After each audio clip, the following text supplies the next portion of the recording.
She call me El Jefe cause the barriers that's on me. I think I'm a carrier, I'm sick and fucking hungry. We go 7:30, but I don't know quit your bunny. Every day I'm serving, another day, another cussy. Man, okay, to start, we gotta talk about the Rookie of the Year race. When I tell you, this has been the most entertaining Rookie of the Year race in a long time. It has been. We have a really this year's draft class was a really good core rookies this year. Now it may be topped by next year because let's sit there and say there's a bunch of players I gotta do a film study on. Adi DeBanza, Darius Acue, right? Cameron Boozer, the UConn Caleb Huskies, Wilson. Caleb Wilson, the UConn Husky team has been balling out. But we can say that for later, a later episode. But first, we gotta talk about the Rookie of the Year race. It's a 4-man race. Not really. It's Cooper Flagg winning it. Basically, after that 50 ball. Yeah, after that 50 ball, yeah, anybody who sat there and says Cooper Flagg ain't winning it this year, it's either hating or lying. You pick. But prior to the 50 ball, it was Con Knipple, the Charlotte Hornets star, who's been a massive piece and a major piece of the Charlotte Hornets, leading them to be in a playoff team. Then you got BJ Edgecombe, who I seen in person. When I tell you, bro, I seen the game where that was with Cameron Payne. He dropped 30 and only missed one shot the whole entire game. I was like, yo, how? But that's beside the point. We got BJ Edgecombe, who is a stud. Very tough. We got Derek Queen, who's also very tough. And we got a bunch of other rookies. We have a bunch of other rookies that sat there. The league's in good hands for the future to come. But we got to talk about the great White Hope, the guy who be playing his flag everywhere. Pause. That's 2 for 2. It's 2 for 2, bro. He's been taking over the league. Cooper Flagg. Villen, I need your opinion on Cooper Flagg because, you know, I could sit there and go on and on about Cooper Flagg, but let's start off with you. Who do you think, first things first, who do you think is winning Rookie of the Year this year? And second, what's your viewpoint on Cooper Flagg? To answer the first question, I'll probably give it to Cooper Flagg. Before he dropped 50, it was a tight race because you got a lot of rookies producing on playoff teams, which is not the norm. So we got Dylan Harper producing a top 3 seed. We got Con Knipple producing on a playoff team. We got VJ Edgecombe on the playoff team producing too. So that's already 3 rookies, and they all was drafted in the lottery. But I give it to Cooper Flagg now because he's so polished, so NBA ready. You could argue it's empty stats, sure, but you know when you could drop a 50 ball and you consistently, like, I'm pretty sure he's averaging like 19, so he's definitely consistently averaging a lot of points. So that'd be a focal point of his team. Cooper Flagg at this current moment is averaging 20.8, 6.6, and 4.4 assists. Yeah, give him it. Give him it. Says bro. As far as what I think about him, yeah, like I said, polished. His game is already NBA ready. He's only gonna get better too. Like, if you see him play, like, it's very simple. Like, he's not doing too much. You know, he's getting to a spot.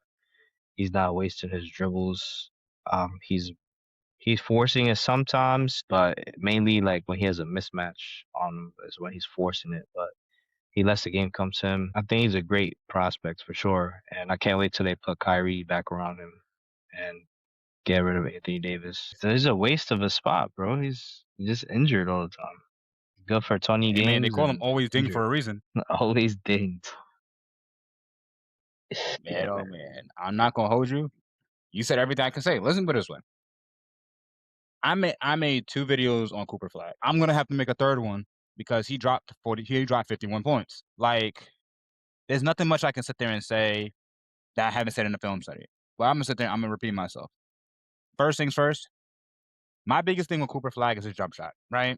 Let's just be real. He's not really an NBA level shooter right now. But when you watch this 51-point game, he was spraying out. He was spraying that John. Let me put it that John. I'm in Philly. But the thing is, he don't got the three, but you gotta remember he's 6'10". But he has a good mid-range game. His mid-range for sure. His mid-range game is elite, tier 1. Then his ability to get to the rim is otherworldly. And honestly, the three, I'm gonna say this.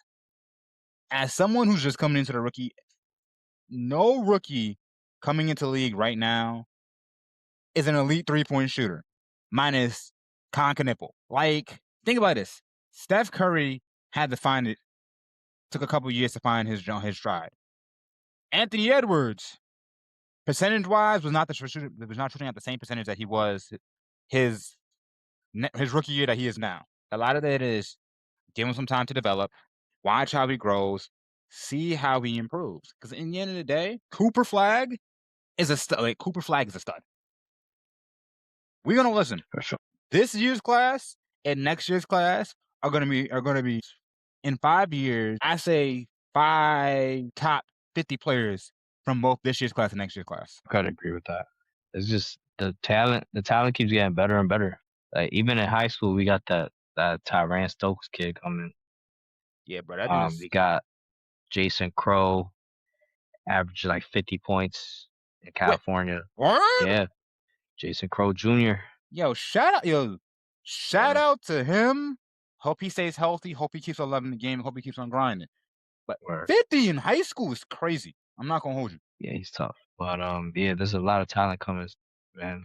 Be on the lookout. Even these late draft picks, they're gonna be putting in some production. We're gonna see NBA players. We're gonna see NBA players phasing out a little earlier. Like we're seeing Paul George phasing out at 34, Jimmy Butler 36 phasing out. Like, we're seeing Damian Lillard phasing out. He's like 33, 34. Like, that's the age those players are gonna start phasing out, because there's so much young talent taking over. Bro, the most terrifying thing about this year's this modern day NBA is the fact of the matter is they are listen, in 5 years, the 6'2" and shorter guard is gonna be phased out the league completely. Yeah, sadly, man.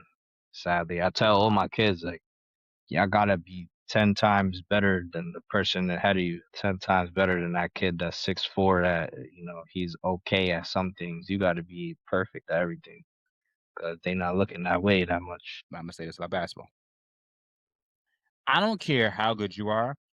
I'm gonna use myself for an example. Okay, I have played with guys who are 6 feet, 5'11", handling the rock, can't shoot, but he can handle the rock though. You know what you're gonna be playing? You're gonna be playing in the YMCA. Czech Republic. The hood next to me and Villen. Feel me? Fact. Or in New York, we go in the Dykeman tournament. You be like that boy. Yo, he's mad nice. He's mad nice. He's mad this. Bro, he's 6 foot guard. He has to be. Yeah. Or he's gonna be playing next to you in Gersh. All I gotta say is the way the game has been changing for the last 10 years is gonna be impressing me. But also, I can't wait. I can't wait to see how the game develops and if going down in the future. But hey, man, let me know how y'all feel about this in the comment section below. But we on to our next segment. Also, shout out to Cooper Flagg for being the youngest player to drop 50 points in the game. We ain't forget about that. Facts. Took Jennings' record. Now, we on to the next.